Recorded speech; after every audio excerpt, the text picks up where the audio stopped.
Welcome to the Real Estate Espresso Podcast, your morning shot of what's new in the world of real estate investing. I'm your host, Victor Menashe. On today's show, we're talking about the protests in France. In France, we're seeing the Gilets jaunes protests.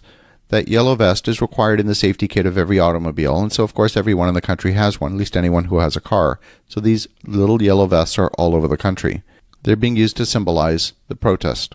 I have a unique perspective because I spent quite a bit of time working in France from the years 2004 to 2007. That time, I was responsible for a microprocessor development team with two locations. We had an office in Corbeil-Essonnes, which is about 30 minutes south of Orly Airport, just outside Paris, and a second location in a town called Sophia Antipolis, which is just west of Nice in the south of France. I would spend an average of a week a month there for an extended period of time, and it was during that time that I came to understand French culture. So on today's show, I'm offering a perspective on the protests that we're seeing playing out on the news over the last several weekends here in France. Now, generally speaking, the idea of protesting is deeply ingrained in the French culture. I'm going to generalize a little bit here, and as with any generalization, there are exceptions which I fully recognize. The French people are highly unhappy with the current state of affairs in their country. At the same time, they're also highly fearful of change. They find themselves to be prisoners of their present circumstance. It's an environment where if you're an employee and you work for your employer for 12 months plus a day, it becomes incredibly expensive for your employer to fire you. The employer will face paying 2 years of severance. That's right, 2 years of severance. And by law, any enterprise with more than 50 employees must have a works council. And the works council is the local labor union. In an environment where it's incredibly difficult to fire people, or incredibly expensive to fire people, the side effect is it's very difficult for people to find a job. If they do get fired, they can face an extended period of time trying to find new employment. I want to contrast that with here in North America. For example, if someone gets fired in North America, a very small percentage of those cases will go to litigation. I don't know the exact number, but let's say it's going to be definitely under 10% will go to litigation. Whereas in France, the vast majority, I'm going to say 90% plus of dismissal cases end up in front of a tribunal.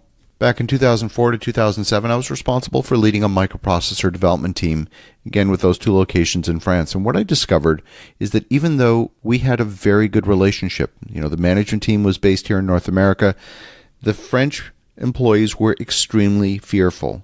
And it wasn't just that the employees who were working for me directly were fearful, it was these employees used to work for IBM. They worked for IBM France with a very large staff of 10,000 people. Now, we acquired a division of IBM. This was the microprocessor development group, and the IBM union that represented the 10,000 employees working at IBM were very fearful that IBM was, quote-unquote, selling a business as a way of firing people out of the organization. So the IBM union challenged the legitimacy of the business sale in the courts. They were very concerned that IBM was getting rid of people by selling businesses. Now I'm going to take a minute and get into the intricacies of French labor law, but only for a minute.